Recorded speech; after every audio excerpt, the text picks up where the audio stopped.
शतकोटि प्रणाम हमारा है।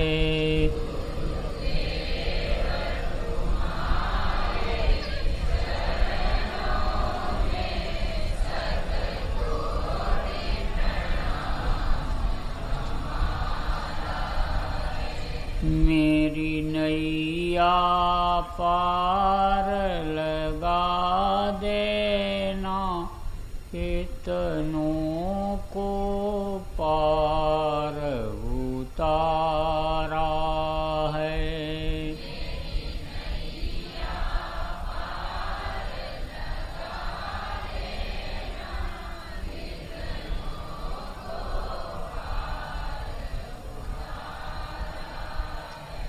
मैं बालक बुध तुम्हारा हूँ, तुम समर्थ पिता हमारे हो।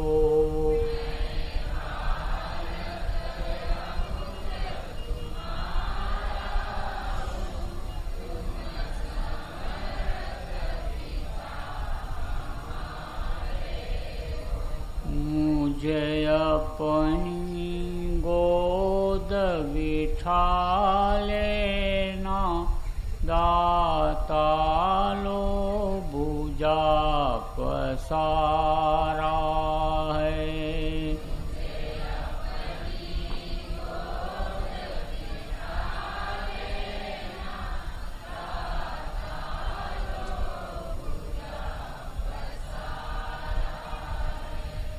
यद्यपि संसारी ज्वालाएं हम पर प्रहार कर जाती हैं,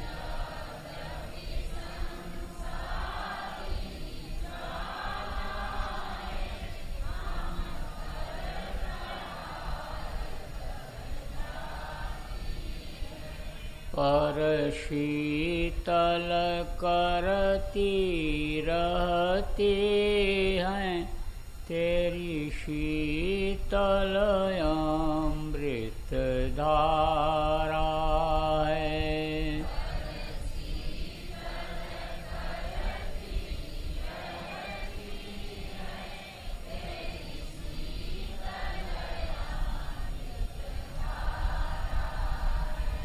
जब आंधी हमें हिला देती, ठंडी जब हमें कंपा देती,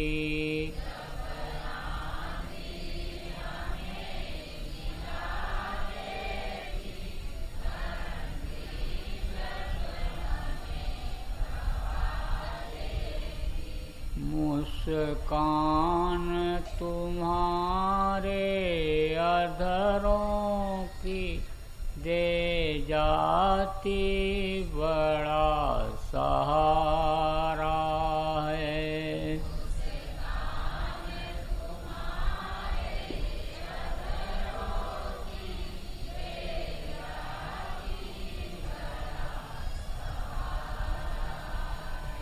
कुछ भुजा उठा कर कहते हो, मंत्र सा पढ़ते हो।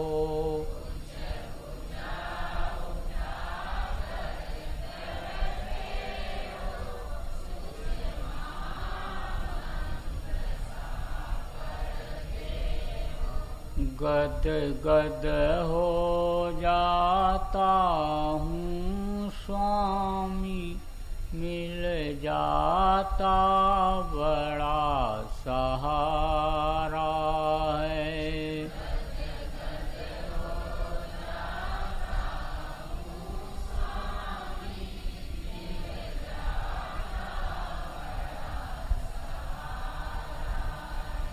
इस मूर्ति माधुरी की झांकी यदि सदा मिला करती स्वामी।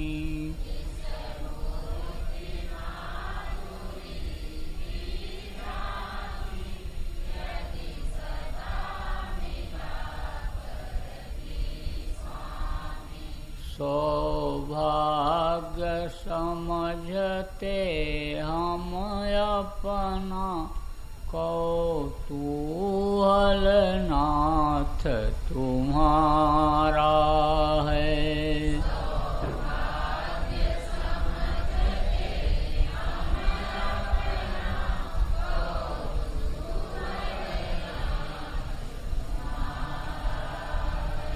फिर बारंबार प्रणाम करूं, चरणों में शीश झुकाता हूँ।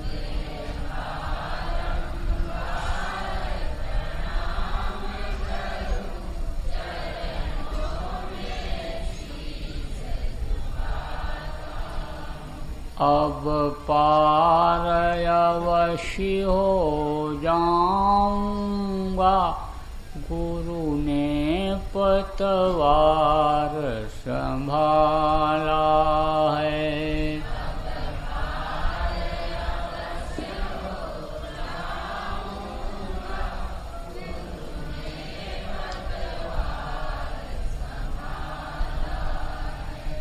गुरुदेव तुम्हारे चरणों में शतकोटि प्रणाम हमारा है।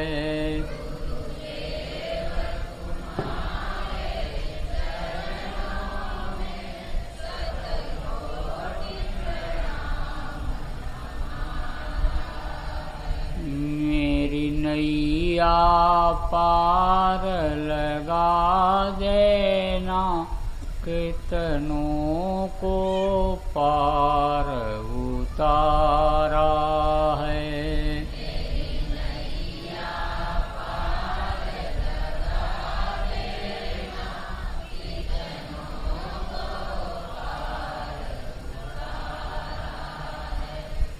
जय गुरुदेव।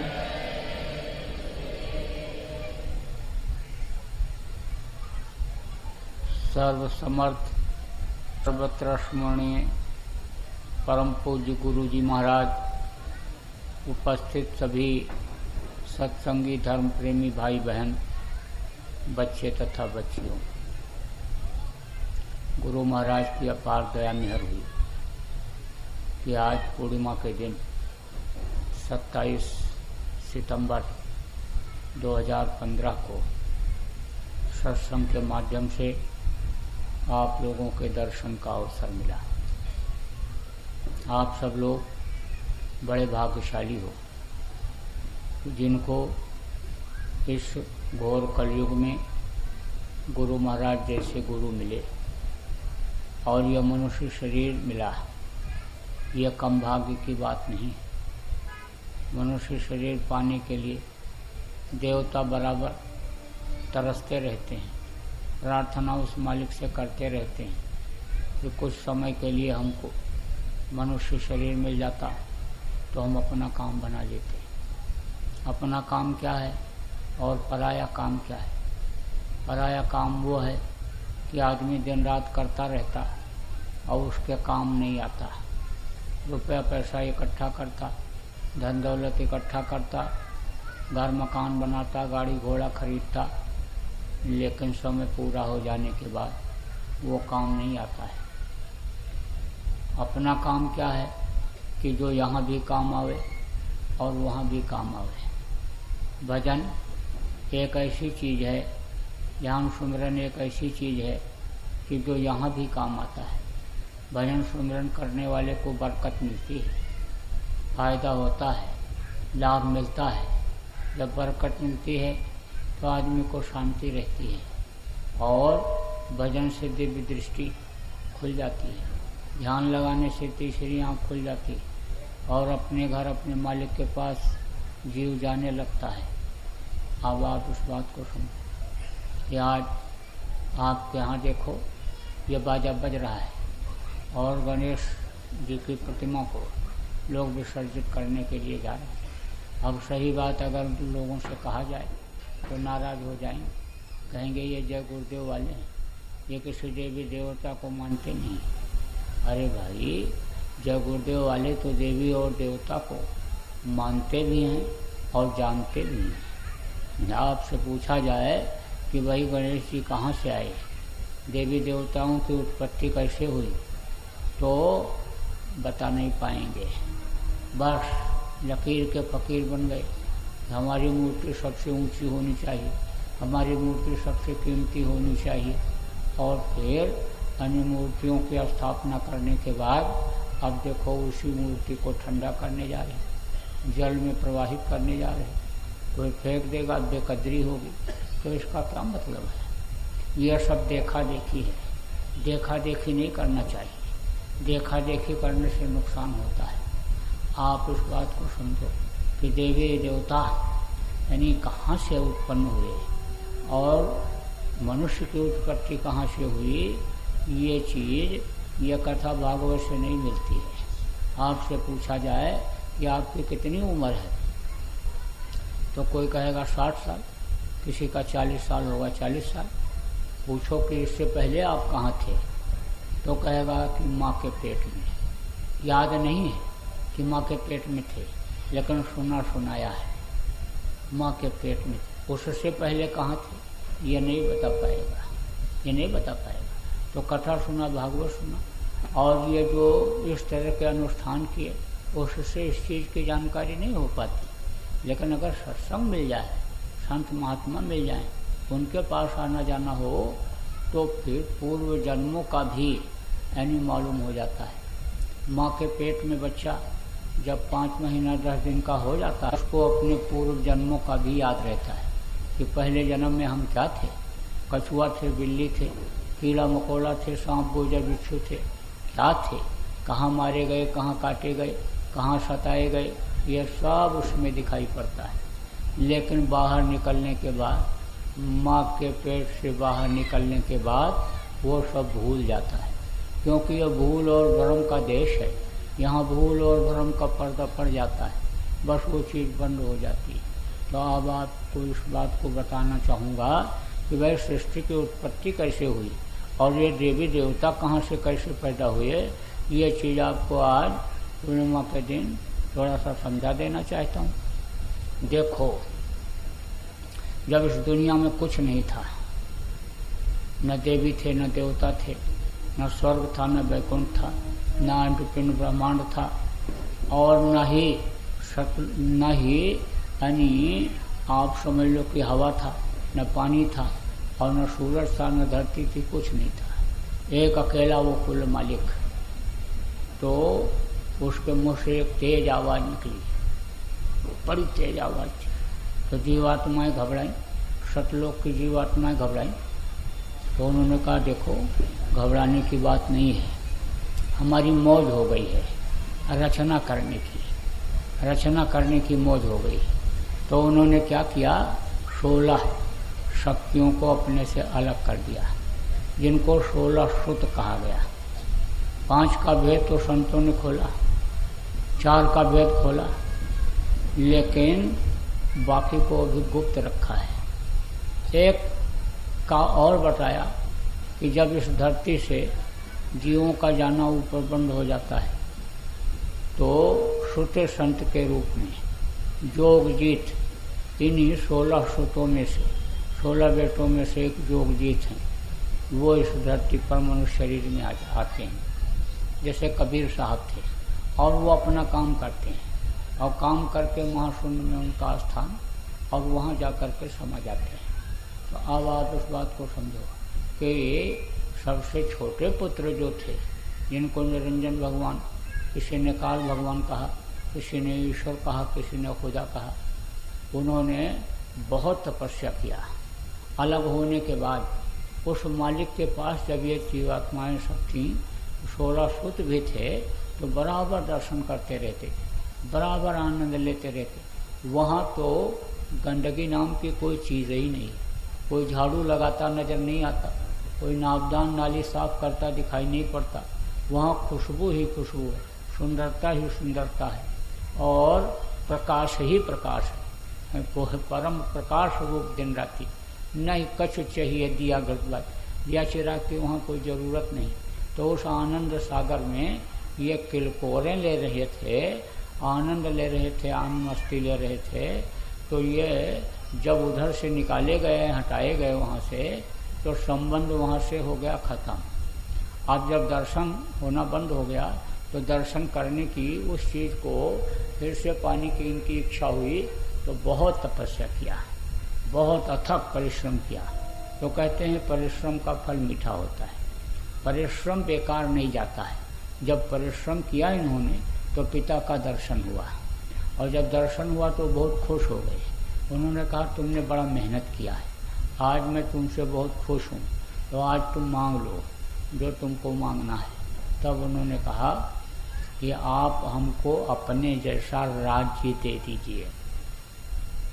तो उन्होंने वो मस्त तो कह दिया, लेकिन ये चीज़ उनको अच्छी नहीं लगी, क्योंकि आपकी कोई चीज़ है, आपका राज्य है, आपका घर है, आपकी गाड़ी है, और आप खुश होकर के कहो तुम मांग लो, और हम वही चीज़ मांग लें आपसे कि आप अपना घर दे दो, अपनी गाड़ी दे दो, तो उस पर आपको अच्छा नहीं लगेगा।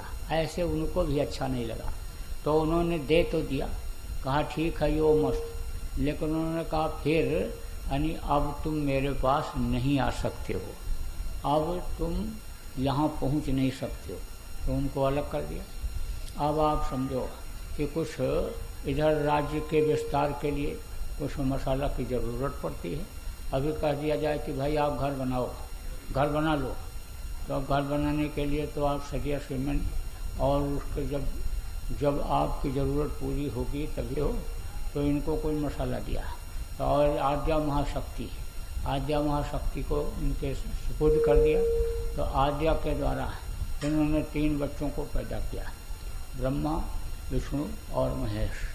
अब जब इनको अलग कर दिया तो वो पैदा करने के बाद, निरंजन ने पैदा करने के बाद बोले देखो अब मेरे पास कोई आ नहीं सकता है, अब मैं बराबर ध्यान में रहूँगा, पिता के दर्शन की इच्छा में रहूँगा।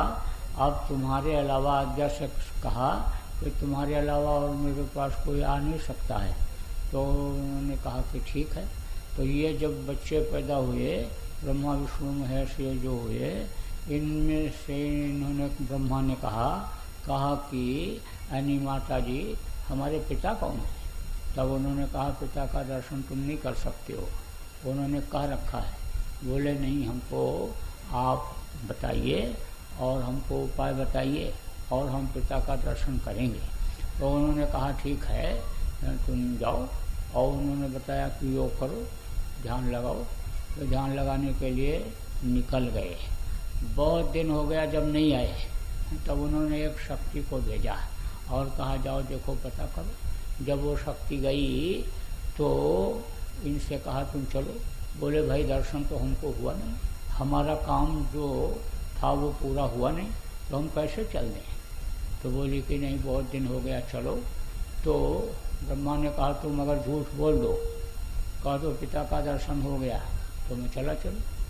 तो वो तो माया थी ही, उसने इनको छल लिया, छला और कहा कि ऐसा करो तुम हमसे ब्याह कर लो, शादी कर लो और उसके बाद में हम चलेंगे, कह देंगे।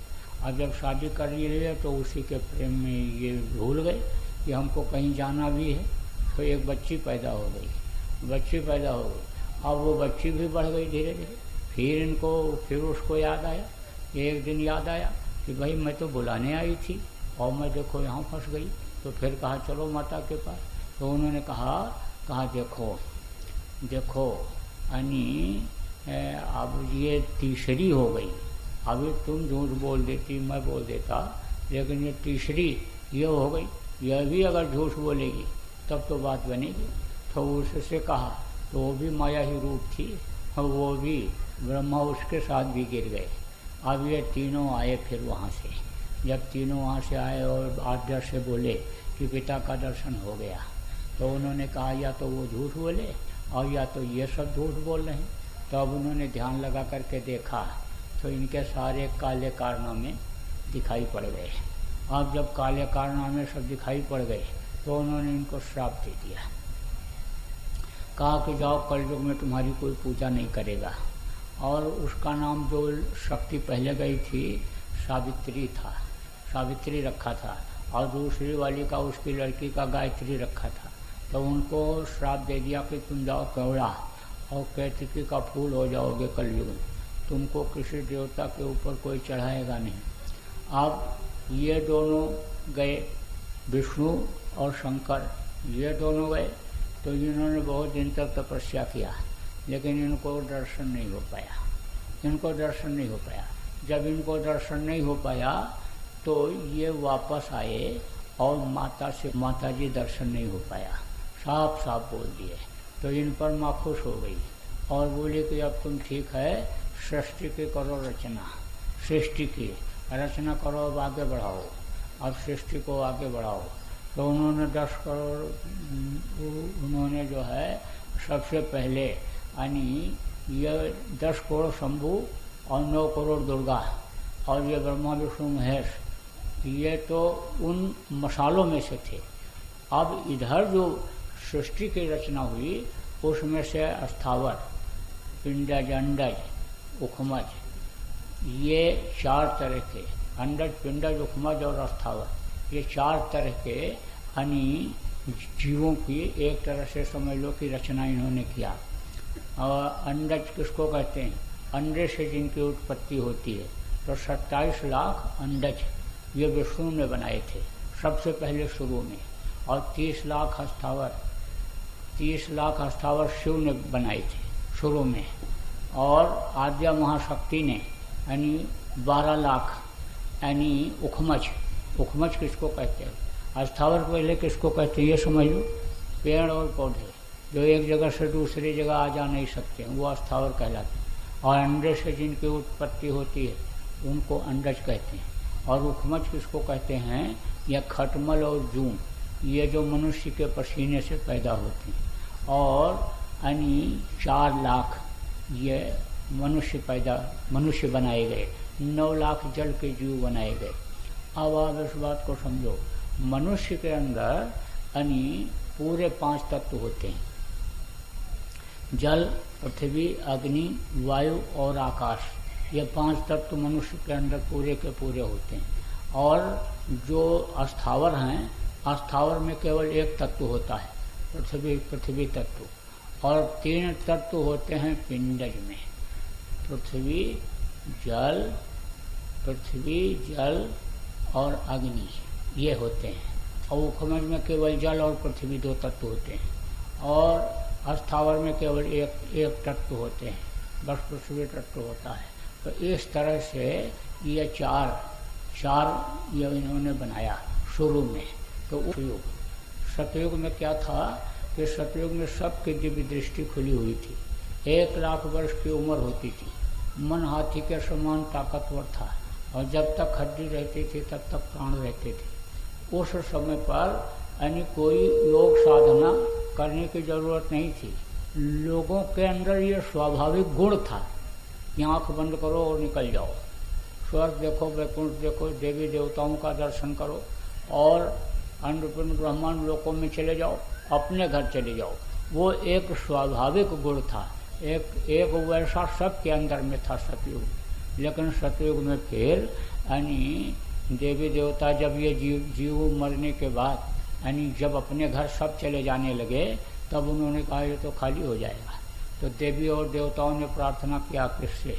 आद्या महाशक्ति से ये प्रार्थना किया, कहा माता जी ये सब चले जाएंगे तो मेरा कौन पुरुषाहाल होगा, मुझको कौन खिलाएगा, मेरा कौन ध्यान रखेगा? क्योंकि इनको कौन खिलाता है? मनुष्य ही तो खिलाते हैं। इनका जो भोजन है देखो, मनुष्य का भोजन क्या है? धान, गेहूं, चना, ज्वार, बाजरा, मक्का। और इनका देवताओं का भोजन क्या है? खुशबू। किसी भी चीज़ की खुशबू हो, कोई चीज़ की खुशबू तेज होती है और कोई हल्की होती है। लेकिन आदमी ही फूल भी लगाता है, और आदमी ही देखो धूप आरती भी देता है, आदमी ही मिठाई भी बनाता है, आदमी ही पूरी पकौड़ी भी बनाता है। खुशबू ही इनका आहार है। अब ये जरूर है कि जैसे मनुष्य का जो होता है, यानी जानवरों का होता, मनुष्य का होता है कि कोई चीज़ जैसे मिठाई, अक्सर मीठी चीज़ ऐसी है कि अक्सर लोगों को पसंद होती है। एक आध परसेंट किसी को भले ना, लेकिन रख दो तो वो भी खा लेगा। जैसे कुत्ता को गुड़ बहुत पसंद होता है। देखो ये कुत्ता पकड़ने वाले होते हैं, कुत्ता चुराने वाले, बस ये क्या करते हैं, घूमते रहते हैं। कोठरी से बाहर कुत्ता निकला, बस थोड़ा सा उसको गुड़ डाल दिया, और जैसे गुड़ डालेंगे, गुड़ डाल के आगे बढ़ेंगे तैसे फिर चल देगा, फिर थोड़ा सा डाल देंगे फिर चल देगा। और कोई दूर जब चला जाता है तब पकड़ लेते हैं और पकड़ करके बंद कर देते हैं, पकड़ करके बंद कर देते हैं कमरे में, और फिर रोटी राठी देते हैं, और फिर धीरे से उसको सहलाते हैं और प्यार करते हैं। बस उसी में वो रम जाता है, वो पहला घर भूल जाता है अपना, और फिर उसी का वो स्वामी भक्त हो जाता है। कुत्ता बड़ा स्वामी भक्त होता है, बहुत। आप समझ लो कि आप कुत्ते को मारो और रोता हुआ जाएगा, लेकिन अगर दूसरा कोई कुत्ता या कोई जानवर घर में घुसने लगे तो फिर दौड़ के आता है, भूखता है और उसको भगाता है। ऐसे मारो और चला जाए, भग जाए, और उसके बाद फिर पुकारो, ऐसे बुलाओ तो तुरंत आएगा, पूछ हिलाने लगेगा। बड़ा स्वामी भक्त होता है। और भूत इसको दिखाई पड़ते हैं, आपको नहीं दिखाई पड़ेंगे। इन बाहरी आँखों से आपको भूत नहीं दिखाई पड़ सकते, न देवता दिखाई पड़ सकते हैं, 17 तत्वों के लिंग शरीर वाले नहीं दिखाई पड़ सकते हैं आपको इन बाहरी आँखों से, लेकिन कुत्ते को दिखाई पड़ते हैं। यही कारण है कि कुत्ता देखो रात को भों भों भों भों भों भों भूखता है, और आप उठते हो तो देखते हो तो कहते हो कोई है भी नहीं, और देखो ये भूख रहा है। कभी ऐसा भी होता है कि जैसे कोई भूत घर में घुसने लगा, अब कुत्ता भूखा है और आप उठे और उठ करके आप दरवाजे से बाहर निकलने लगे, तो वो ऐसे भूखेगा, आपको देख के भूखेगा। अब आप तो नाराज हो जाओ कि देखो हम ही रोटी खिलाते हैं और हम ही को नहीं पहचान रहा है। आपको नहीं भूखता है, वो आपके पीछे जो भूत खड़ा है उसको देख के भूखता है। तो अब आप इस बात को समझो। ऐसे ही जैसे आदमी को पसंद की चीज़ें होती हैं, जैसे जानवरों को पसंद की चीज़ें होती हैं, ऐसे ही भूतों को पसंद की चीज़ होती है। तो उसमें जिसमें बढ़िया खुशबू आती है, यानी उसको वो भूत पसंद करते हैं। और 17 तत्वों के लिंग शरीर में भूत भी होते हैं, 17 तत्वों के लिंग शरीर में देवता भी होते हैं। तो देवताओं को भी जब खुशबू वाली चीज़ मिलती है तब वो खुश होते हैं। जैसे बढ़िया बढ़िया चीज़ बना करके आपको खिला दिया जाए, पूरी मिठाई पकौड़ी और मेवा मिष्ठान और सब ला करके कई तरह का रख दिया जाए मिठाई, तो खाओगे तो खुश हो जाओगे। ऐसे ही जब ये खाते हैं तो खुश हो जाते हैं। तो इनको कौन खिलाता है? आदमी तो खिलाते हैं। अब जब जानकारी हो जाती है कि देवता को कैसे बुलाया जाता है, वेद मंत्र पढ़ करके देवताओं को कैसे बुलाया जाता है, तब तो देवता आते हैं। और ऐसे रामाय नमः स्वाहा, शिवाय नमः स्वाहा, गणेशाय नमः स्वाहा जब कर देते हो तो स्वाहा ही हो जाता है। वो देवता नहीं खाते। उसको कौन खाता है? उसको प्रेत खाते हैं, और प्रेत खाते हैं तो वो सिर पर सवार हो जाते हैं। देवता सिर पर सवार होकर के नहीं बोलते हैं, कभी भी नहीं बोलते। प्रेत बोलते हैं। तब वो अपने को क्या कहते हैं? मैं दुर्गा हूँ, मैं भवानी हूँ, मैं कोड़ी हूँ, मैं काली हूँ, मैं ये हूँ, मैं पटरा कर दूंगी, नाश कर दूंगी, ये कर दूंगी। अरे भाई, देवता का मतलब क्या होता है? देवता का मतलब देता, जो देता है, लेवता नहीं होता है। और प्रेत तो ले जाता है, लड़ा भी देता है। प्रेत जो होते हैं वो लड़ा भी देते हैं, ले जाते हैं। गाड़ी का एक्सीडेंट करा देंगे तो कहीं कूदा देंगे, कूद ऐसे प्रेरणा दे देंगे कि मकान से कूद जाता है, कुएं में कूद जाता है। एक लड़का था सत्संगियों का ही, तो वो उसकी माँ रोवे जब मर गया था, तो कहा कि वो बराबर यही कहता था कि देखो माता जी, हमको कुएं में जो लोग हैं वो बुला रहे हैं, कुएं में हैं जो बुला रहे हैं। भूत लगा था उसको भी, कह रहे हैं भाई आ जाओ हमारे पास, भाई आ जाओ। लेकिन माता जी मैं नहीं जाऊँगा, माता जी मैं नहीं जाऊँगा, कुएं में गिर जाऊँगा तो मर जाऊँगा।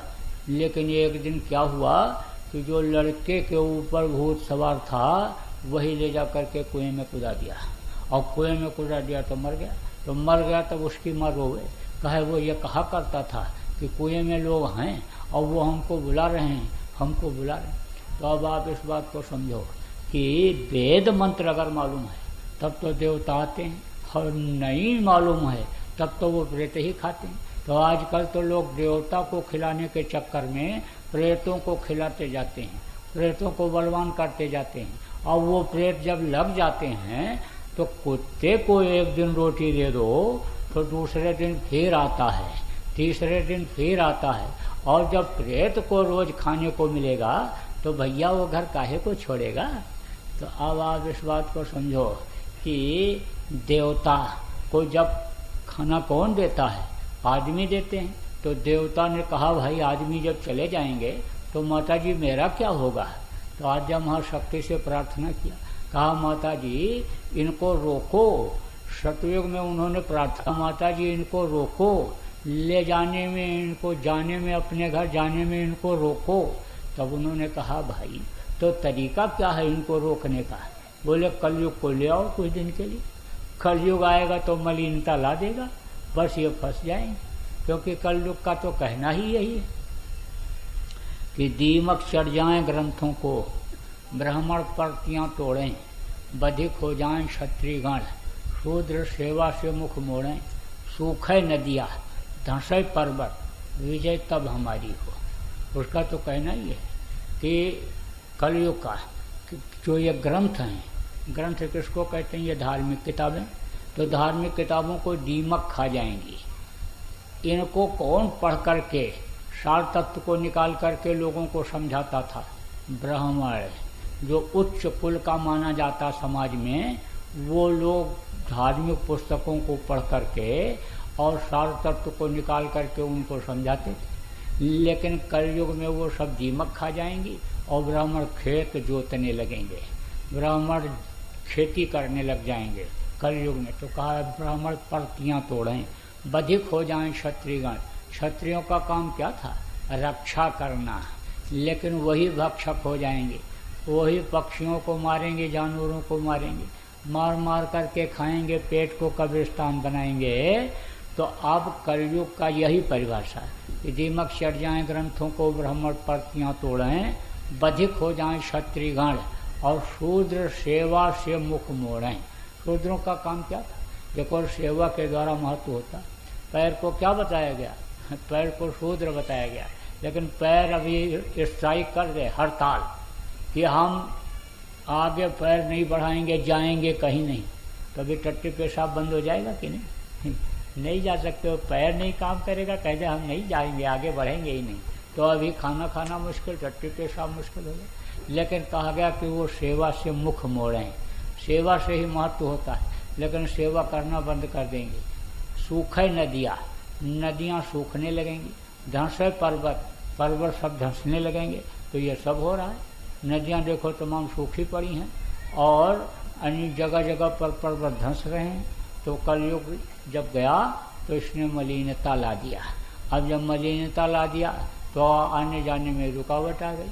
तब तक 17 लाख वर्ष के करीब सतयुग की उम्र वो खत्म हो गई। आपका आ गया त्रेता।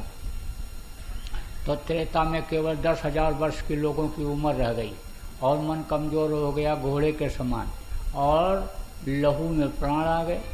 तो ऐसे समय में लोगों ने अष्टांग योग, हठ योग करना शुरू किया, कुंडलिनियों को जगाना, प्राणायाम करना शुरू किया। अब यह प्राणायाम क्या है, कुंडलिनियों को जगाना क्या है, यह भी आपको बताऊं। देखो यह मनुष्य शरीर जो है यह मंदिर बताया गया, यह मंदिर है, मंदिर। इसमें 52 तो हैं बुर्ज, 52 बुर्ज हैं। ये दाहिने हाथ के 5 नाखून और बाएं हाथ के 5 10 और दाहिने पैर के 5 और बाएं पैर के 5, तो ये हो गए कुल मिलाकर के 20 और 32 दांत। ये तो है बुर्ज और 12 हैं कंगूरे। ये जो जोड़ हैं ये जो जोड़ हैं हाथ के दोनों पैर के, ये हैं कंगूरे। और ये आँख, कान, नाक, मुंह, ये सब है दरवाजा, टट्टी पेशाब का रास्ता ये दरवाजा। तो यह है मानव मंदिर। अब जीवात्मा को यहाँ इन्हीं दोनों आँखों के बीच में यहाँ बैठा दिया। इस जीवात्मा का स्थान तो त्रिकुटी धाम, ये 6 स्थान नीचे से उतर के आई। अनामी, अलख, अगम, अलख, सतलोक, और आप समझो कि सहस्रदल कमल और भंवर गुफा, ये उतर करके इधर आ गई त्रिकुटी में, 6 स्थान नीचे उतर कर। लेकिन इसका संबंध जीवात्मा का यहाँ पर है, भंडार तो वहाँ पर है, लेकिन संबंध इन्हीं दोनों आँखों के बीच यहीं पर है। ये यहाँ पर दोनों आँखों के बहुओं के बीच में जीवात्मा का इसका जो प्रकाश है, रोशनी है, वो शरीर के ऊपर पड़ता है। कहाँ पड़ता है? यहाँ हृदय चक्र पर। यहाँ चक्र हैं, चक्र ऐसे चलते रहते हैं। चक्र चलता रहता है तो ये शरीर चलता रहता है। चक्रों का चलना जब बंद हो जाता है, चक्रों का चलना जब बंद हो जाता है तो वो स्थान शून्य पड़ जाता है। मरते समय ये चक्र बंद होते। कभी एक्सीडेंट हो जाता है तो देखो कि टट्टी पेशाब किसी का हो जाता है और पता नहीं चलता, तो वो गुदा चक्र रुक गया तो वो स्थान शून्य हो गया। मांस रहेगा, खून रहेगा, काटोगे तो खून निकलेगा, लेकिन पता उसको नहीं चलेगा आदमी को, वो स्थान शून्य पड़ जाता है। तो यहाँ हृदय चक्र पर उसका रोशनी प्रकाश जीवात्मा का पड़ता है, और यहाँ से वापस होकर के नाभि चक्र, और फिर नाभि चक्र के बाद इंद्रिय चक्र, पेशाब का मुकाम, और गुदा चक्र पर पड़ता है। तो जिससे ये शरीर चलता रहता है। इंगला, पिंगला, सुषुम्ना, ये 3 नाड़ियाँ इस शरीर को चलाती हैं। तो लोगों ने क्या किया कि उस वक्त पर प्राणायाम शुरू किया, यानी इन चक्रों का भेदन, चक्रों को रोकना शुरू किया। तो देखा कि गणेश जी बैठे हुए, कहाँ पर? गुदा चक्र पर बैठे नहीं है, गुदा चक्र पर, चट्टी के रास्ते पर बैठे नहीं, उनका जो प्रकाश है, रोशनी है, प्रतिबिंब है, वो पड़ता है। जैसे सूरज की बहुत किरणें होती हैं, सूरज में बहुत किरणें हैं। अब वो कोई किरण आपके ऊपर पड़ती, कोई मेरे ऊपर पड़ती, कोई और किसी के ऊपर पड़ती है, कोई जानवरों के ऊपर पड़ती है। ऐसे ही यानी उनका जो रोशनी है, प्रकाश है, वो हर इंसान, हर मानव के गुदा चक्र पर पड़ता है, गुदा चक्र पर। तो वो चक्र चलते रहते। अब वो जब रुकता है तब वो उसमें दिखाई पड़ते हैं, उनका दर्शन होता है। जैसे पंखा में पंखुड़ियाँ होती हैं, अब वो जब पंखा चलता रहता है तब नहीं दिखता है। अब जब वो रुक जाता है पंखा, तब उसमें पंखुड़ियाँ कितनी हैं वो दिखाई पड़ती हैं। ऐसे ही ये चक्र जब चलते रहते हैं तब कुछ नहीं दिखाई पड़ता, और चक्र जब रुक जाते हैं तब इन देवताओं का दर्शन होता है। तो लोगों ने जब चक्रों का भेदन किया तो देखा कि गणेश जी बैठे हुए हैं। अब वो 4 दल कमल पर बैठे हैं और इस तरह का कपड़ा पहने हुए, और धूप आरती उनके इस तरह की हो रही, तो उसको लिख दिया। जैसे गुरु महाराज ने भी कहा था कि तुम साधना करो तो साधना में जो दिखाई पड़े उसको डायरी में लिखते जाओ। अभी बहुत से लोग लिखते हैं, हम लोगों को भी दिखाते हैं। जब मिलता हूँ या रखे रहते उधर जाता हूँ तो उसको देते हैं पढ़ने के लिए, और कहते हैं ये देखो हमको इसे दिखा। कई लोग ऐसे हैं अब भी, तो लिखना चाहिए। किसी को कुछ दिखाई पड़ जाए तो उन्होंने क्या किया कि उन्होंने लिखना शुरू कर दिया कि इस तरह से हैं, और आगे बढ़े। और आगे जब इंद्रिय चक्र का भेदन किया तो देखा कि ब्रह्मा और सावित्री बैठे हुए हैं, वो कैसे हैं, किस तरह के, उनके लिए लिख दिया। फिर और यहाँ नाभि चक्र पर जब पहुँचे तो विष्णु और लक्ष्मी का दर्शन किया, उनके बारे में लिख दिया। यहाँ हृदय चक्र पर दर्शन किया शिव और पार्वती का, उनके बारे में लिख दिया। और आगे बढ़े यहाँ कंठ चक्र पर इनकी तीनों की माँ आद्या महाशक्ति, उनका दर्शन किया, उनके बारे में लिख दिया। बस यहाँ तक समझ लो कि पहुँच नहीं पाए, और समझ लो उसके आगे बढ़ नहीं पाए कि तब तक 10,000 वर्ष की उम्र आदमी की खत्म हुई। जब द्वापर आया तो द्वापर में लोगों ने साधना शुरू किया, लेकिन योग के प्रभाव के नाते यानी 1000 वर्ष की केवल उम्र रह गई, और मन कमजोर हो गया बकरी के समान, और त्वचा में प्राण आ गए। तो ऐसे समय में लोगों को जब नई कामयाबी मिली, ध्यान जब नहीं बना, लोगों को चक्रों पर देवताओं का भी दर्शन जब नहीं हुआ, तब बोले कि अब किताबों को उठाओ, अब मूर्तियाँ बनाओ। तो जगह जगह मूर्तियाँ लोगों ने बनाई, मूर्तियों की आँखें बड़ी बड़ी बनाई, और उन मूर्तियों के सामने मंदिरों में जा कर के, स्थानों पर जा कर के, और मूर्तियों की आँखों में आँखें डाल करके उनको खुश करने के लिए फूल, पत्ती, नैवेद्य, ये सारी चीज़ें खोज खोज करके, जैसा उसमें लिखा था, खोज खोज करके लाए कि इनको हम खिलाएंगे तो ये खुश हो जाएंगे, ऐसा कपड़ा पहना देंगे तो खुश हो जाएंगे। तो उसी तरह का वस्त्र, उसी तरह की चीज़ कि पीला कपड़ा जिनका लिखा था पीला ही लाए, लाल जिनका लिखा था लाल ही लाए, उसी तरह से पहनाया उनको मूर्तियों को, और वहीं पर उनको आहुति दिया। और आहुति देने के बाद, हवन करने के बाद मूर्तियों की आंखों में आंखें डाल करके लोगों ने साधना शुरू किया। लेकिन उसमें भी 1000 वर्ष की उम्र खत्म हो गई और कामयाबी नहीं हुई, क्योंकि मन वहाँ भी उनको वहाँ भी धोखा देता रहा। और तब तक आ गया आपका ये कलयुग। तो कलयुग में केवल 100 वर्ष की उम्र बताई गई। मन कमजोर हो गया चींटी के समान और अन्य प्राणी कलयुग है। तो ऐसे समय में यानी वो 10,000 वर्ष की और 1000 वर्ष की साधना करके कोई कैसे पार हो सकता है? ऐसे इसमें कोई नहीं पार हो सकता। तब ऐसे समय में जब नहीं लोग पार हो पाने लगे तो नरकगामी होने लग गए, लोगों के कर्म खराब हो गए। जब कर्मों का विधान नहीं बना था तब कोई रुकावट नहीं थी अपने घर, अपने वतन, अपने मालिक के जाने के पास यानी जाने में कोई रुकावट नहीं थी। लेकिन जब से ये कर्मों का विधान बना तब से ये जीव फंस गया कर्मों के झकोले में। अच्छे अच्छे लोग कर्मों के चक्कर में आ गए। आप समझ लो कि धृतराष्ट्र ने एक बार कृष्ण से कहा कि ये बताओ कि मैं अंधा क्यों हो गया? बोले तुम्हारे कर्म खराब थे, कर्म खराब थे तुम्हारे। बोले इस जन्म में मैंने ऐसा कोई बुरा कर्म नहीं किया कि जिससे अंधा हो जाऊं। बोले पीछे जन्म में?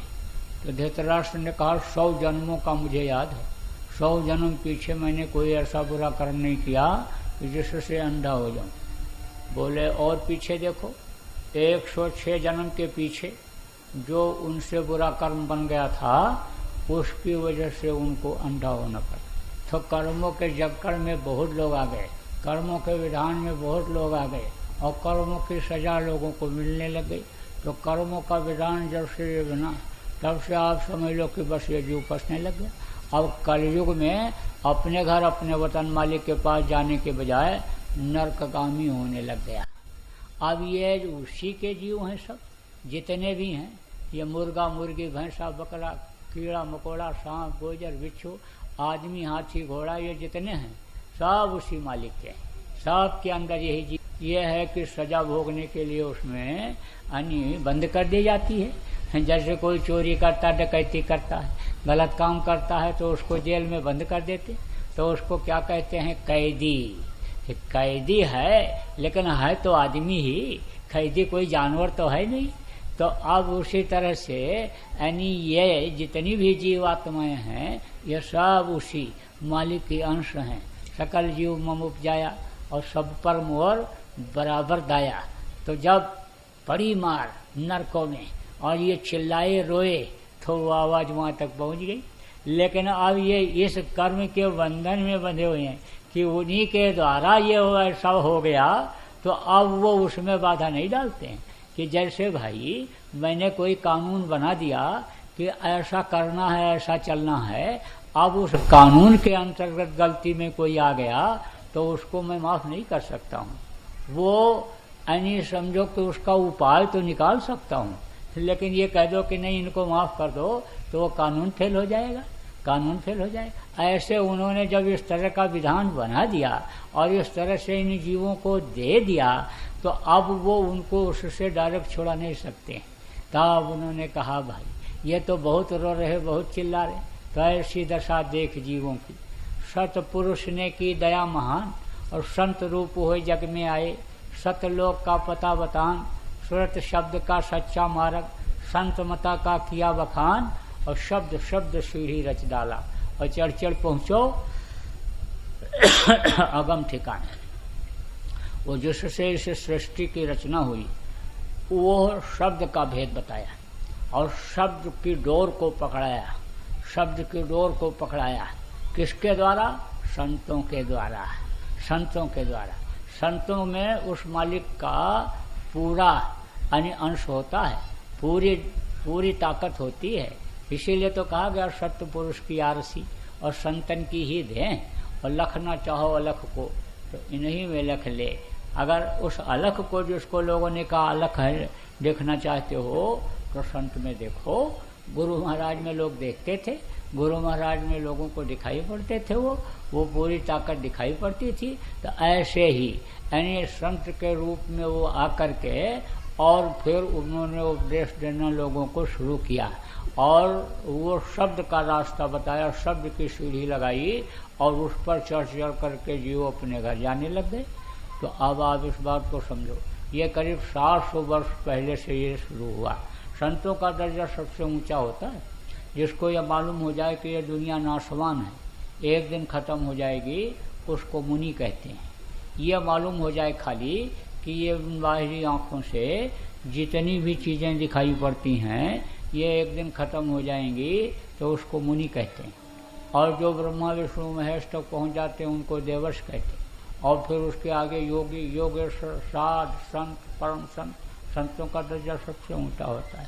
तो संत जब आए तो उन्होंने रास्ता निकाला और निकालते निकालते 700 वर्षों से गुरु महाराज ने बिल्कुल सरल कर दिया, बिल्कुल आसान कर दिया। कहा दिन में खेती नौकरी दुकान दफ्तर का जो भी काम करते हो करो और शाम को बाल बच्चों के देख रेख के बाद थोड़ा सा समय निकाल लो। पहले तो समझो कि जब तक अनुष्ठान कितना कठिन था, बहुत पेड़ों पर लोग लटके रहते थे, हड्डी हड्डी रह जाती थी, मांस खून सूख जाता था, जल्दी कोई चीज़ मिलने वाली नहीं रहती थी। आप देखो कांटों पर लोग लेटे रहते थे, पंचाग्नि देते थे। पंचाग्नि क्या है? बैसाख जेठ में बहुत गर्मी पड़ती है, सूरज बहुत तेज तपता है, तो दोपहर के महीने में धूप में बैठ करके चारों तरफ आग जलाते थे लोग। पंचाग्नि 5 जगह, 4 तरफ और 1 जगह और आगे सामने, और उसमें बैठते थे, शरीर को तपाते थे। बड़ा कठिन था, लेकिन वो इस समय कलयुग में नहीं हो सकता, अब इस समय पर नहीं हो सकता। इस समय तो 1 घंटा समय निकालना जीव का बड़ा मुश्किल है। मन इतना चंचल हो गया, मन इतना चलायमान हो गया कि ये बैठने नहीं देता, रुकने नहीं देता, सुमिरन करने नहीं देता, ध्यान के तरफ जाने ही नहीं देता है। तो अब ऐसे समय में गुरु महाराज ने दया किया जीवों पर और ये सेवा का विधान बना दिया कि सेवा के द्वारा इनके कर्म कटेंगे, नहीं तो कर्मों का इस वक्त पर बड़ा खराब चक्कर हो गया। अबे मैं उधर गया था, कहाँ, अमेरिका। अमेरिका में बहुत मांस खाते लोग, और क्यों खाते हैं यही नहीं पता, क्योंकि जब बच्चा पैदा होता है तो दूध पिलाने के बजाय उनको मांस खाना सिखाते हैं, मांस ही खाते हैं। और डिब्बे में पैक ऐसे बना बनाया आता है, बनाना पकाना कुछ नहीं पड़ता, बस ले जाओ उसको गर्म करो और खा लो। बड़े मांस है। एक हमारे साथ प्रचार कर रहे थे लोग, तो मैं भी थोड़ा दूर खड़ा था। अब एक औरत वहाँ खड़ी थी, उसके पास गए और उसको थोड़ा सा समझाया और समझे कि तुम शाकाहारी हो जाओ। शाकाहारी, बस जैसे शाकाहारी का नाम सुना और इतना तेज भगी और बोली कि वो प्रभु नाराज हो जाएगा, वो गॉड नाराज हो जाएगा, गॉड नाराज हो जाएगा, ऐसा कह करके वो भगी। अब वो 1.5 क्विंटल की खूब खाए मांस, और जब इतना तेज दौड़ने लगी तो हमने कहा भाई क्या हो गया, ये तो अपने आदमियों के पास से दौड़ के जा रही है। तो मैं भी थोड़ा सा आगे बढ़ा और पूछा इन लोगों से कि क्या हो गया। तब बोले वो भगी डर के मारे कि हमारा मांस छुड़ा देंगे और वो प्रभु हमारा नाराज हो जाए। तो उनको इसी तरह की शिक्षा वहाँ मिलती है, उनको इसी तरह की शिक्षा मिली कि मांस खाओ, उस पर कोई रोक नहीं है। उनको वही खाते जो कुत्ते को खिलाते, वो खुद भी वही खाते। तो अब आप इस बात को समझो कि उनको कोई बताने वाला नहीं, समझाने वाला नहीं, उनका संस्कार इसी तरह से पड़ गया। अब लोग कहते तो बहुत अच्छा है, अच्छा अच्छा तो है, घर मकान बहुत अच्छा बनाते हैं, बहुत, और लकड़ी का ही रहता है। लकड़ी के घर ऐसा बढ़िया बना देंगे, 103 मंजिल का देखा हमने, 103 मंजिल का, और वो भी लकड़ी का बना हुआ है। लकड़ी कुछ पत्थर और कुछ वैसा बनाया। और समझो कि लिफ्ट यानी 86 मंजिल पर 3 मिनट के अंदर वो लिफ्ट पहुंचती है, वहाँ उसको दिखाते भी हैं। पूरा वहाँ से अन्य समझ लो जो न्यू जर्सी यानी जर्सी वो दिखाई पड़ती है, समझिए आप वहाँ पर। तो अब आप समझ लो कि वहाँ से सब पूरा देख लो आप। तो इस तरह से वो बहुत है, सुविधाएं तो वहाँ बहुत हैं। गाड़ियाँ बहुत तेज चलती, सबके पास गाड़ी होती, एक एक आदमी तीन चार गाड़ी खुद रखता है। और तेल भी सस्ता वहाँ पर, यानी यहाँ से पेट्रोल सस्ता है, काफ़ी सस्ता है। सुविधाएं बहुत हैं। टेलीफोन का आप $40 जमा कर दो और 15-20 अन्य देश में मुफ्त बात करो, जितना भी करो, दिन भर रात भर करो, कोई पैसा नहीं। तो सरकारी सुविधाएं भी हैं और आप समझ लो कि वो भी है, सब कुछ होते हुए भी। लेकिन लोगों के अंदर जो मानवता होनी चाहिए, इंसानियत दिखावे का तो है। आप कहीं जा रहे हो और कोई गाड़ी आ रही है और आपको रोड क्रॉस करना है तो गाड़ी रुक जाएगी और निकल जाएगी। आप निकल जाओगे तब गाड़ी जाएगी। तो आप ये चीज़ तो है, नियम बहुत सख्त है, कानून बहुत सख्त है। क्रॉसिंग है, चौराहा है, अब गाड़ी आएगी तो वहाँ रुकेगी जरूर, नहीं रुकेगी और कोई कंप्लेंट कर देगा तो टिकट कट के आ जाएगा, जुर्माना हो जाएगा। कानून बहुत सख्त, सब कुछ होते हुए भी।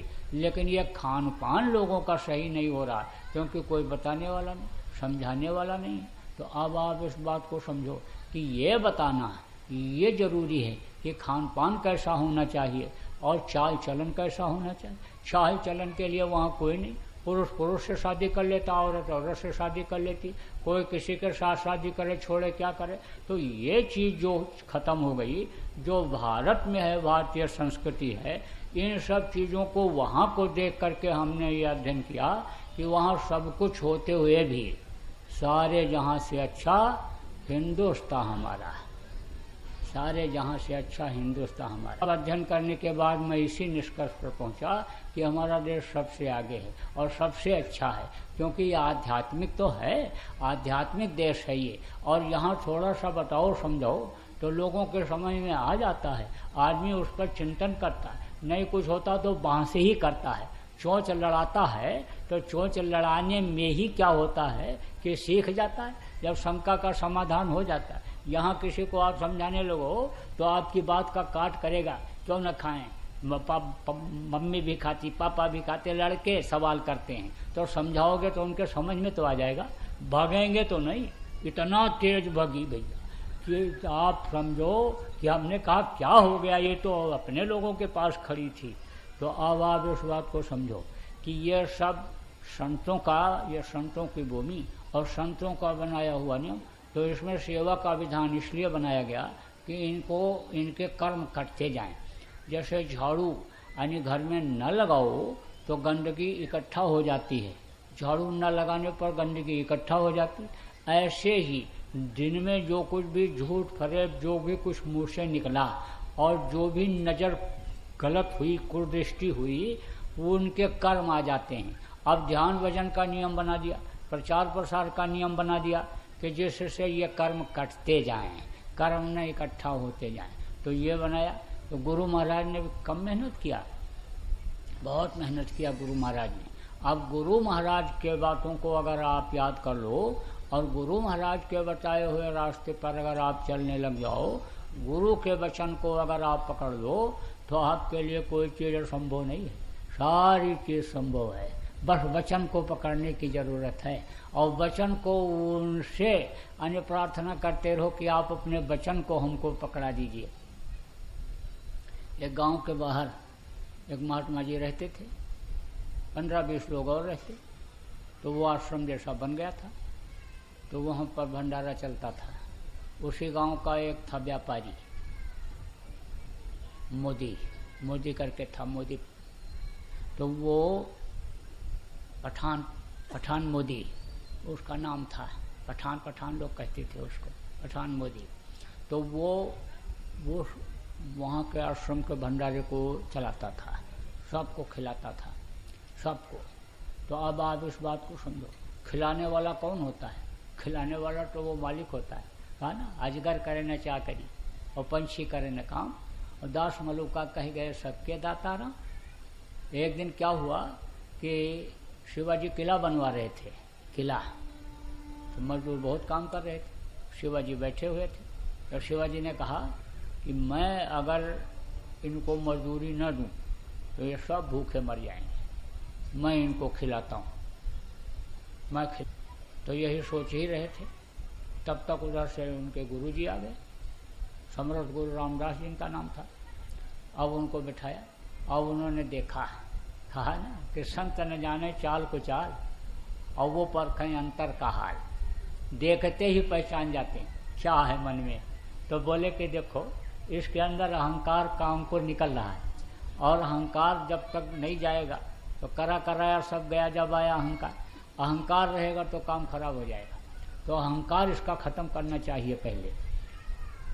तो बोले शिवाजी क्या करवा रहे हो, ये क्या हो रहा है? बोले ये सरकार किला बन रहा है, किला बनवा रहा हूँ।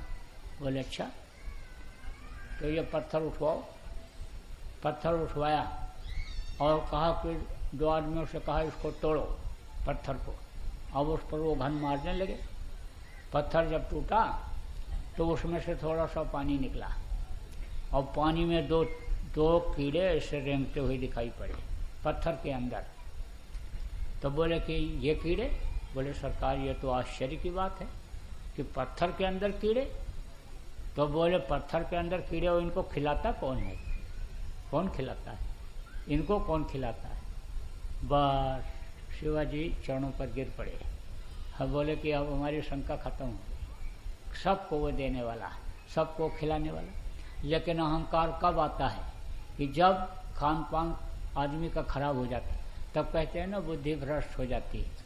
तो एक दिन क्या हुआ कि वो चला गया दावत खाने, दावत। और दावत किसके यहाँ खाने चला गया, निमंत्रण खाने किसके यहाँ चला गया? पठान, चोरों के यहाँ। चोर चोरी करके लाए थे। तो बोले भाई इसमें से कुछ दान पुण्य भी कर दिया जाए, तो भंडारा कर दिया जाए, साधुओं को खिला दिया जाए, तो कुछ पुण्य मिल जाए कि जिससे पाप का क्षमा हो जाए। क्योंकि मार करके लाते थे वो, पहले मारते पहले थे और लूटते बाद में थे, चुराते बाद में थे। कहते थे, कहीं सुन लिया था कि मेहनत की कमाई खानी चाहिए, तो बोले पहले मेहनत करेंगे, मारेंगे और उसके बाद लूटेंगे। तो बोले मेहनत किया है, चिल्ला रहे थे जब मारा है, पीटा है उनको, तो ये कुछ क्षमा हो जाए। तो साधुओं को खिलाया और बड़े आदमी जो थे गांव के उनको भी बुलाया। तो ये गया पठान भी खाया, और पठान जब खाया तो इसकी बुद्धि खराब हो गई। जब चोरों का धन खा करके आया, कहा ना जैसा खाओ अन्न वैसा हो मन, और जैसा पियो पानी वैसी हो वाणी। तो इसका मन खराब हो गया। इसने कहा देखो मैं खिलाता हूँ, और मैं खिलाना बंद कर दूँ तो अभी ये भूखों मर जाएंगे, गुरुजी खिलाएंगे। गुरुजी के कौन सी खेती है, वो कहाँ से लाएंगे खिलाएंगे? बुढ़े पड़ गए, अब तो भीख मांग कर भी नहीं ला सकते। यही सोचता हुआ आया। उधर वहाँ सत्संग हुआ करता था, रोज सत्संग होता था। तो जिस दिन ये नहीं पहुँचा, दावत खाने चला गया, निमंत्रण खाने, उसी दिन गुरुजी ने कहा भाई देखो हमको भंडारा करना है। तो लोगों ने कहा सरकार भंडारा तो अभी होने में देर है, भंडारा भी साल में एक बार होता था, और वही पठान ही सब इंतजाम करता था, वही खिलाता था, भंडारा करता था। तो लोगों ने कहा भंडारे में तो अभी समय है। बोले कोई समय नहीं है, बस 2-3 दिन का समय है, और तुम लोग इंतजाम करो, 1000 आदमियों को खिलाना है, 1000 आदमियों। अब लोगों के लिए कहाँ से इंतजाम होगा 2-3 दिन में? पठान करेगा, पठान ही करता है, वही सबको खिलाता है, वही खिलाएगा, वही इंतजाम करेगा। तो शाम को जब वो पहुंचा, पठान उधर से आया, और पठान का एक दोस्त था आश्रम पर, ज़्यादा उससे प्यार मोहब्बत हो गया था, तो वो भी पहुंचा। जब वो घर पर पठान पहुंचा तो अपनी औरत से कहा देखो मैं सोच रहा हूँ भंडारा बंद कर दूँ, बहुत दिन खिलाया, अब इनको हमको नहीं खिलाना है साधुओं को। तो उसने कहा देखो, पत्नी ने कहा उसके देखो, अगर भंडारा बंद कर दोगे, भंडारा अगर बंद कर दोगे तो समझ लो कि तुम्हारी दुकान नहीं चलेगी।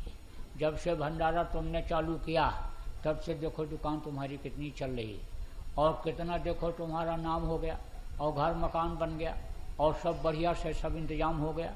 भंडारा मत बंद करना।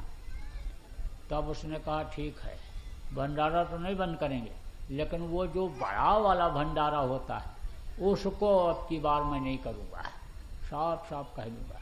यही कहा और बैठा ही था, पानी पी रहा था, तब तक उसका दोस्त आ गया। तो उसने कहा भाई आज तुम सत्संग में नहीं गए? बोले हाँ आज नहीं गया। तो बोले आज गुरु महाराज ने ऐलान किया। क्या ऐलान किया? कहा भंडारा करना है और 2 ही 3 दिन का समय है और तुम लोग इंतजाम करो। अब ये अंदर अंदर फूल गया। हाँ अब इंतजाम करो, अब मैं जवाब दूंगा, मुझको नहीं करना है अब की बार। अंदर अंदर ये गुनने लगा, बोलने लग गया। बातचीत होती रही, चला गया। सुबह के समय जब गया उधर आश्रम पर रोज जाता था, तो गुरु का दर्शन करने को जब हुआ तब गुरु जी ने देखा और देख करके कहा पठान, अरे पठान बच्चा भंडारा करना है। अब कुछ नहीं बोला, कुछ नहीं बोला। कहा देख भंडारा करेंगे, 1000 आदमियों को खिलाएंगे, 1000 आदमियों। अब बस बोलने ही वाला था, लेकिन कहा गुरु जी जब कहें इंतजाम करो तब जवाब दूं, पहले कैसे जवाब दूं? तब बोले गुरु जी बोले अरे पठान बच्चा भंडारा होगा, 1000 आदमियों को खिलाया जाएगा, तू चला जा। वो हमारा भगत से मोती, एक मोती नाम का भक्त था, तो कहा बहुत मोती के पास चला जा और उससे कह दे कि 1000 रुपया दे दे। अब वो खड़ा सोच रहा है पठान कि जो दिन में कमाता है रात को खाता है, तो वो 1000 रुपया क्या देगा? सोच रहा है क्या कहें गुरु जी से, क्या बतावें, गुरु जी को मालूम है सब उसकी गरीबी का। तो खड़ा मुंह देख रहा है। अरे बोले पठान तू जा, अरे जा, तू मेरी बात नहीं मानेगा, जा उससे कह दे। तो चल दिया। रास्ता भर सोचता रहा कैसे दे पाएगा, कैसे दे पाएगा। जब वहाँ पहुँचा है, मोती ने देखा तो गले से लगा लिया। कहा अरे गुरु भाई आ गए, प्रेमी से प्रेमी मिले गुरु भक्ति दिन हो। जब प्रेमी प्रेमी से मिलते, और गुरु भाइयों का रिश्ता बहुत बड़ा रिश्ता होता है, बहुत बड़ा। खून के रिश्ते के जो भाई होते हैं मरने के बाद ये भूल जाते हैं, लेकिन गुरु भाई नहीं भूलते, ये वहाँ भी मिलते हैं। इनका बड़ा रिश्ता होता है गुरु भाइयों। अब जब गुरु भाई से गुरु भाई मिला, बहुत खुश हो गया और कहा मुझ गरीब के ऊपर आपने दया किया, आप इधर कैसे आए? बोले तुम्हारे लिए गुरु जी का संदेश लाया हूँ। मेरे लिए संदेश? जल्दी बताओ, जल्दी बताओ पठान भाई, जल्दी बताओ कौन सा संदेश गुरु जी ने मेरे लिए भेजा? अरे कौन सा संदेश भेजा है, इतने उतावले हो रहे हो, और अभी संदेश जब सुनोगे तो तुम्हारा दिल धड़कने लगेगा। अरे गुरु जी का संदेश सुन करके दिल धड़कता हुआ दिल रुक जाता है। और पठान भाई ऐसी बात क्यों करते हो, जल्दी बताओ, जल्दी बताओ। अरे क्या बताऊं, जल्दी बताऊं। गुरु जी ने कहा है कि जाओ मोती से कह दो कि 1000 रुपया दे दे, 2-3 दिन का समय है, भंडारा करेंगे। अब उछल पड़ा, खुश हो गया। अरे मुझ नाचीज को गुरु जी ने याद किया और गुरु जी ने मुझको ये कहा। अरे वाह रे गुरु महाराज, मैं तो धन्य हो गया संदेशा सुन करके। अब ये मुंह देख करके और अवाक खड़ा है, उसके खुशी को देख करके ये अवाक खड़ा है। क्या हो गया, ये तो पागल हो गया ऐसा संदेशा सुन करके, ऐसा संदेशा सुनकर पागल हो गया। अरे चलो मोती भाई, चलो पठान भाई, चलो चलो खाओ पियो, खिलाया पिलाया और खिला पिला करके चल दिया। अब गुरु भक्ति की बात और गुरु की याद की बातें सब करता हुआ चला जा रहा है। पठान सोचता कहाँ ले जाएगा ये, कहाँ ले जा रहा है। अब वो मौका नहीं दे रहा बात करने में, खुद ही बात करता हुआ चला जा रहा है। मोती खुद ही बात करता चला जा रहा है। अब कुछ दूर जाने के बाद कहा अरे कहाँ ले जाओगे तुम, कहाँ जा रहे हो? अरे चलो तो, चलो चलो चलो। थोड़ी दूर आगे गया तो देखा एक गांव था, गांव के किनारे भीड़ थी, गांव के किनारे भीड़ थी। तो कहा कि पूछा एक आदमी भाई यहाँ भीड़ क्यों जमा है? तो उसने कहा यहाँ दंगल हो रहा है, दंगल कुश्ती, और आज कुश्ती का फाइनल है, इसलिए लोग देखने के लिए आए। तो पठान से मोती ने कहा, पठान भाई दंगल देख लिया जाए। बोला बड़ा मूर्ख है, दंगल देखने जा रहा है, इतना बड़ा सिर पर बोझा, और मैं तो सोच रहा था किसी से मांगने ले जा रहा है, संदेशा मेरे से कहलवाएगा, मांग के लाएगा, इंतजाम करेगा, और ये दंगल देखने जा रहा है, ये तो मस्त है। कहे तेरे सिर पर इतना बड़ा बोझा और तू जो है दंगल देखने जा रहा है। उसने कहा बार जोक कर भार में, और रहीमन उतरा पार, गुरु के ऊपर ही डाल दिया। जाएगी लाज तुम्हारी, हमारा क्या बिगड़ेगा, मेरा क्या होगा, अरे सब इंतजाम गुरु जी करेंगे, तुम क्यों चिंता करते हो। पठान भाई चलो, पकड़ा हाथ और गया, वहाँ खड़ा हो गया।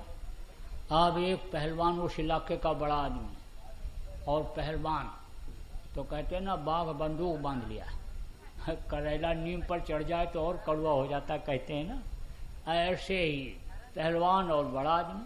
अब उससे कोई लड़ने को ना तैयार हो, अब वो अखाड़े में घूम रहा है और ऐलान हो रहा है कि इन पहलवान साहब से जो लड़ेगा और जीत जाएगा तो उसको 1000 रुपया इनाम मिलेगा, 1000 रुपया इनाम। लड़ेगा जो जीत जाएगा 1000 रुपया इनाम मिलेगा। अब उससे लड़ने की कोई हिम्मत न करे। थोड़ी देर वो देखता रहा, ये देखता रहा, फिर उसने ऐलान किया पहलवान ने कि हमसे कोई हाथ ही मिलाने नहीं आ रहा है। अरे कोई तो हाथ मिलाने आवे तब तो हमारी ताकत का पता चलेगा लोगों को, और हमारा दांव पेच तब तो लोग देखेंगे कि किस दांव से मैंने मारा। तब उसने ऐलान किया कि देखो भाई, मुझसे जो हाथ मिलाएगा लड़ेगा और मुझको हरा देगा, जीत जाएगा, 1000 रुपया इनाम उसको मिलेगा। और मुझको जो हरा देगा वो मैं जिसको हरा दूंगा, जो मेरे से हार जाएगा और लड़ेगा, मेरे से हाथ मिला लेगा, लड़ेगा मेरे से और मेरे से हार जाएगा, मैं जीत जाऊंगा, तो उसको 1000 रुपया मैं जीता हुआ इनाम अपनी तरफ से दे दूंगा। आप जब लोगों ने कहा भाई चित भी अपनी पुट भी अपनी, जीत जाएंगे तो भी 1000 रुपये के मालिक बन जाएंगे और हार जाएंगे तो भी 1000 रुपये के मालिक बन जाएंगे, बस बटन खोलने लग गए लोग जल्दी जल्दी। कुत्ते का कई लोग लंगोटी फंगोटी ठीक करने लग गए कि चलो लड़ लेते हैं, जीत जाएंगे तो 1000 मिलेगा, हार जाएंगे तो 1000 मिलेगा, हाथ ही तो मिलाना है, चलो। अब जब पहलवान ने देखा कि कई लोग उसक पुसक कर रहे हैं, कुर्ता उतारने की तैयारी में हैं, तब पहलवान ने फिर ऐलान कर दिया कि जो मुझसे लड़ेगा और मुझको हराएगा 1000 रुपया कमेटी उसको इनाम देगी, और जो मुझसे लड़ेगा और हार जाएगा 1000 रुपया उसको मैं दूंगा, लेकिन मार डालूंगा, जान से छोड़ूंगा नहीं। फौरन कुर्ता बंद करने लग गए लोग, बटन बंद करने लग गए और एकदम बिल्कुल खड़े हो गए। अब इसने कहा मत चूको चौहान, अब मौका है। मोती ने कहा अब मौका है, अब चलो हाथ मिला लो इससे। बस कभी कसरत तो किया नहीं था कि लंगोटी लगाता रहा हो, बस धोती लपेटा पीछे ऐसे डाला और पहुंच गया, हाथ मिला लिया। उसने कहा ये सिकिया पहलवान कहाँ से आ गया, इसके बदन में तो कभी तेल भी नहीं लगा कसरत का, ये आ गया हाथ मिलाने। तो जब उसको नीचे से ऊपर पहलवान ने देखा तो कहा तूने सुना नहीं, ऐलान मेरा नहीं सुना। मोती ने कहा ऐलान सुन करके ही तो आया हूं। ऐलान सुन के आया तो तू मरने के लिए आया है? हाँ हाँ मरने के लिए आया हूं। तो भैया किस बात के लिए मरने के लिए आया? 1000 रुपये के लिए। 1000 रुपये के लिए तू मरने आ गया?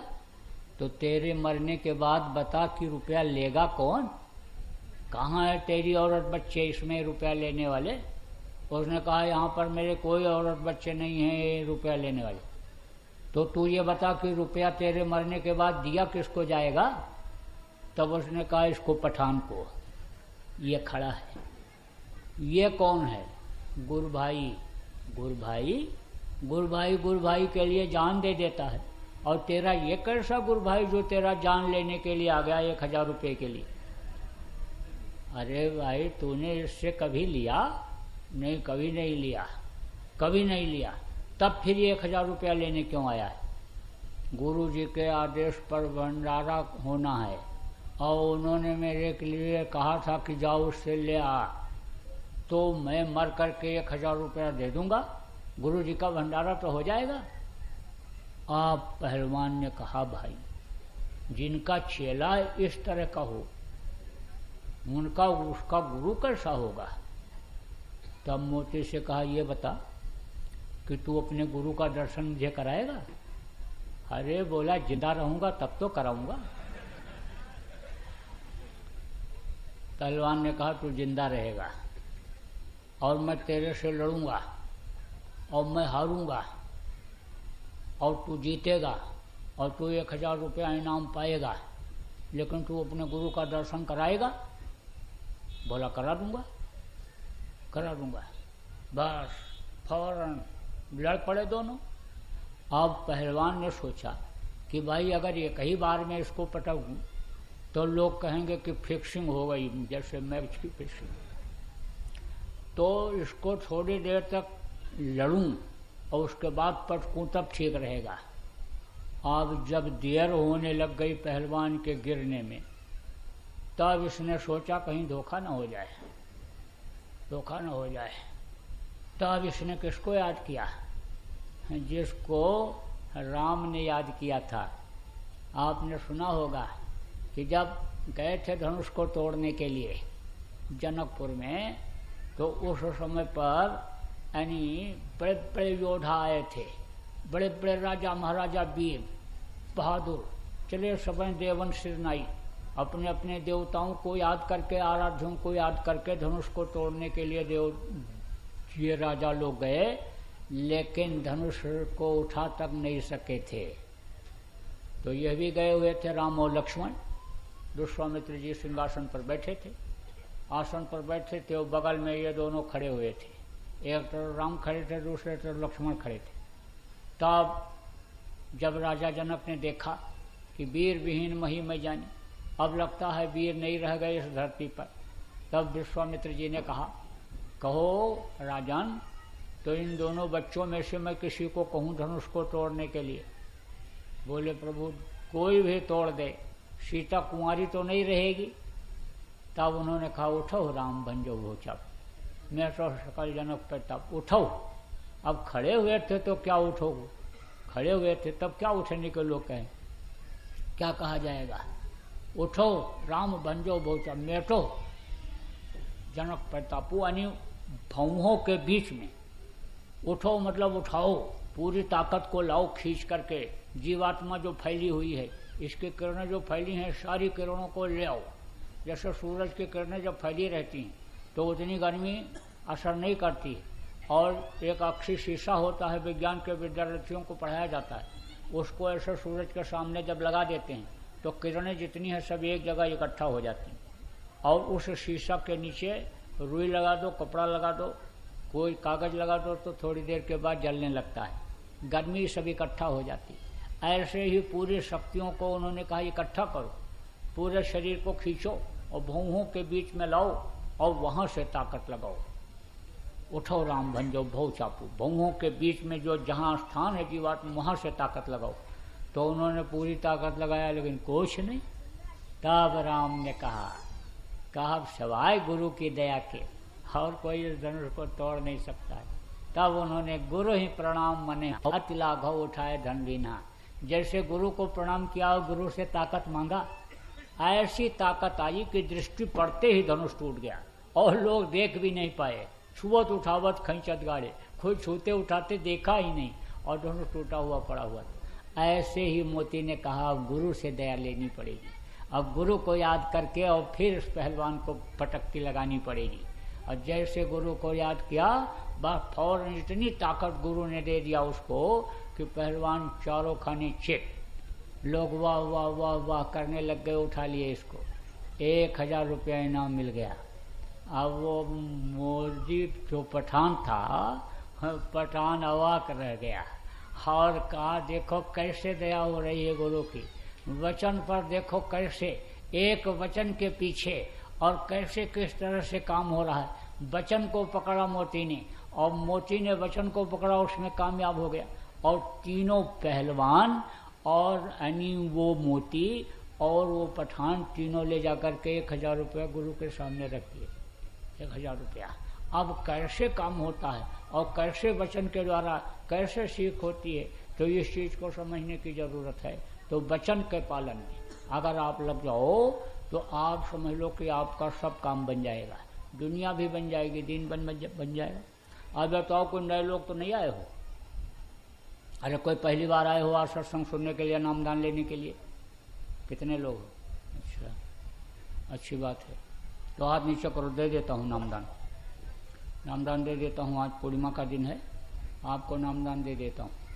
तो देखो आप लोग शाकाहारी रहना, शाकाहारी। दूध, घी, दही, मेवा, मिष्ठान जो मनुष्य का भोजन है उसको खूब खाओ।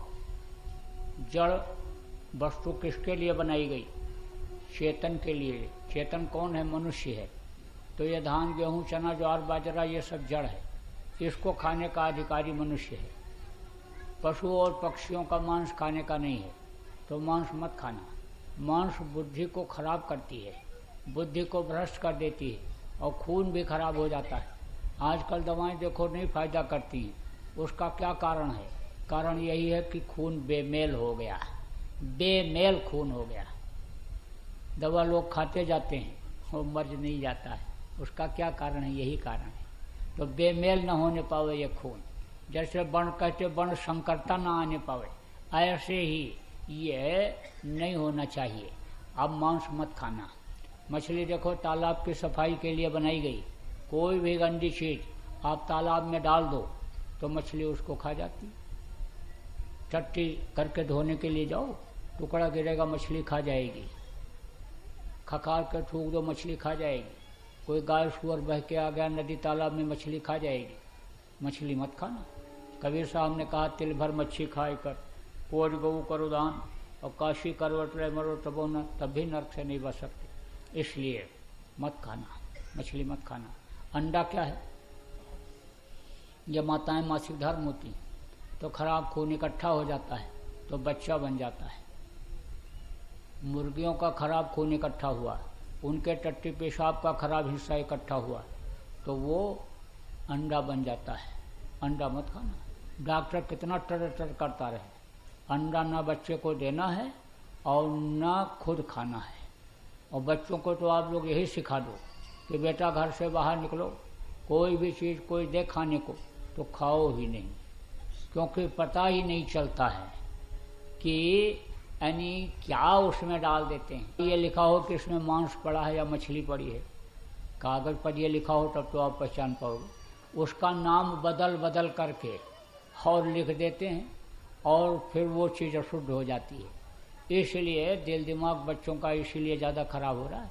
ये बच्चे जो चिड़चिड़े हो रहे हैं और बच्चे ये जो बिगड़ रहे हैं, ये बाहर की चीज़ें खाते हैं, उसी वजह से है। तो इनको खूब समझाते रहो और कोशिश आप सब लोग इस बात का करो कि आप लोगों को भी बाहर का खाना न खाना पड़े। आप अपने घर में बनाओ और खाओ, क्योंकि आप समझ लो इसकी छुआछूत लगती है। जात की छुआछूत नहीं होती है, कर्मों की छुआछूत होती है। तो आप इस बात को समझ लो कि आप मांसाहारी होटल में खाते हो, अब वही चमची और मांसाहारी वही बनाने वाले और वही चीज़ें, और उसको आप जो है कैसे कह सकते हो कि यह शाकाहारी? उसी चम्मच से वो भी डाल दिया, सब्जी भी डाल दिया, उसी से वो मांस भी डाल दिया, उसी से वो भी। तो इसलिए बहुत ध्यान रखने की ज़रूरत है। मांसाहारी होटल का तो कोई चीज़ खाना ही नहीं, और ऐसे भी ध्यान रख करके खाने पीने वाला यानी ध्यान रखना है। तो अब आप इस बात को समझो कि अंडा नहीं खाना है, शराब नहीं पीना है। शराब में 1000 बुराई है। जो शराब पीता, मांस खाता, व्यभिचार करता, खून कत्ल करता, बाल बच्चों को मारता, जमीन जायदाद को बेचता, क्या क्या बुरा कर्म नहीं करता है। राजस्थान में एक कहावत है कि भांग मांगे भूंगड़ा। भूंगड़ा किसको कहते हैं? भुना हुआ चना को। भांग खाकर कोई आ गया नशे में है तो भुना हुआ चना उसको खिला दो तो उसका नशा उतर जाएगा। और गांजा मांगे घी, गांजा पी करके कोई आ गया तो उसको थोड़ा घी पिला दो तो उसका नशा उतर जाएगा। और दारू मांगे खूंसड़ा, खूंसड़ा जानते हो, जूता, जूता अगर पड़ा तब शराब का नशा तुरंत उतरा। तो ऐसा काम क्यों करो जूता खाने वाला काम, तो शराब मत पीना और दूसरे की औरत के साथ बुरा कर्म मत करना। मेहनत और ईमानदारी की करो कमाई, मेहनत और ईमानदारी की कमाई में बरकत है, सुख है और शांति है। आपको नामदान दिया जाएगा, आप नामदान ले करके और करना। देखो गुरु महाराज ने आदेश दिया था और गुरु पूर्णिमा 2013 से शुरू किया और लाखों लोगों को काम। अब आगे बात को समझ लो कि नई जगह वहाँ अमेरिका है और वहाँ भी 7-8 जगह पर दे आया नामदान। तो अब नामदान लोगों को बांटा जा रहा है, दिया जा रहा है। कोई शर्त नहीं है कि आपको दक्षिणा देना पड़ेगा या आपको जो है कोई घर छोड़ना पड़ेगा, बच्चों को छोड़ना, कुछ नहीं। गृहस्थ आश्रम में रहो, अच्छा खाना खाओ, अच्छा कपड़ा पहनो, अच्छे समाज में रहो, अच्छे लोगों के बीच में रहो, लेकिन 1 घंटा सुबह शाम आप समय निकालना। जो लोग समय निकाल रहे हैं नामदान लेने के बाद उनको लाभ हो रहा है। लोग बता रहे हैं हमारे बिगड़े काम बनने लग गए, हमारा रोग ठीक हो गया। और जो साधना करता है वो तो रात को फ़ोन करके बताता है, वो तो सब उसका पोथी तैयार हो गई, किताब मोटी किताब हो गई साधना की, रोज की बात लिखता है, रोज रोज साधना में ऊपर नीचे आता जाता है। ऐसे 1-2 नहीं है, कई लोग हैं। आप चैलेंज करोगे नाम बताऊंगा, आप पूछ लें। आप क्या उनसे पूछोगे, आपको देखते ही आपके सब बात बताने लगेंगे, आपके मन की बात बता देंगे। तो अब आप उस बात को समझो कि करोगे तो आपको भी फायदा होगा, और नहीं करोगे सुन के चले जाओगे तो भाई उससे कुछ फायदा होने वाला नहीं है। देखो दवा बहुत अच्छी हो खाया न जाए, और दवा बहुत अच्छी हो परहेज न किया जाए तो मर्ज नहीं जाता है। इसलिए परहेज भी थोड़ा करना, और आप जो है ये नाम जो आपको बताया जाएगा उसको आप जपना। तो अभी देखो यानी आपको याद कराया जाएगा, रटाया जाएगा, जितना याद कर सको आप याद कर लो। ना याद हो पावे तो लिखा हुआ कागज पर्चा यहाँ पर मिल जाएगा, ना मिल पावे तो पुराने लोगों से पूछ करके लिख लेना, और जब याद हो जाए तो उस कागज़ को फाड़ करके किसी नदी तालाब में फेंक देना, किसी को बताना मत। अगर आप बता दोगे तो उसका कोई फ़ायदा नहीं होगा और आपका हो जाएगा नुकसान, क्योंकि ये नाराज़ हो जाएंगे धनी, इसलिए बताना मत किसी को। दूसरी बात और समझ लो, आपको कुछ दिखाई या सुनाई पड़े अंतर में, ध्यान लगाओगे तो कुछ दिखाई पड़ेगा, मन को रोकोगे बैठोगे तो कुछ दिखाई पड़ेगा, भजन करोगे सुनाई भी पड़ेगा, तो उसको किसी को बताना मत। अगर बता दोगे तो वो बंद हो जाएगा, तो वो जो मस्ती आनंद मिल रहा है वो फिर नहीं मिल पाएगा। इसलिए इस चीज़ का भी आपको ध्यान रखना है। अब आप इस बात को समझो कि जिसका नाम होता है उसका रूप होता है, उसका स्थान होता है, उसकी आवाज़ होती है। नाम रूप स्थान और आवाज़। जैसे आपका कोई दोस्त है मोहन और आपके दरवाजे पर आया, आप कमरे में अंदर बैठे हुए हो, दरवाजे से आदमी गया और आपको बताया कि यानी बम्बई से आदमी आया है, आपका दोस्त बता रहा है, तो आपको याद आ जाएगा कि हम बम्बई में वहाँ यानी हमारा सांता क्रूज के पास में और उधर में हमारा वो दोस्त रहता है, तो याद आ जाएगा, उसको याद आ जाएगा और उसका चेहरा भी याद आ जाएगा। और जब आवाज़ लगाओगे मोहन बोलेगा तो कहोगे हाँ मोहन ही। ऐसे ही इस वक्त के 5 धनी हैं, इनका नाम है, इनका रूप है, रूप माने ये चेहरा होता है, और इनकी आवाज़ है। तो वो और ये जहाँ पर बैठे हैं वहाँ पर बाजा बजता रहता, आवाज़ होती रहती, तो वो मैं आपको बताऊंगा। नाम रूप स्थान और आवाज़ ये मैं आपको बताऊंगा। 5 नाम 5 रूप 5 स्थान यानी मैं आपको अभी समझाऊंगा, याद कराऊंगा, रटाऊंगा। 3 चीज़ और समझो, सुमिरन ध्यान और भजन। सुमिरन किसको कहते हैं? माला जपने को। और ध्यान किसको कहते हैं? आँख से देखने को। और भजन किसको कहते हैं? कान से सुनने को।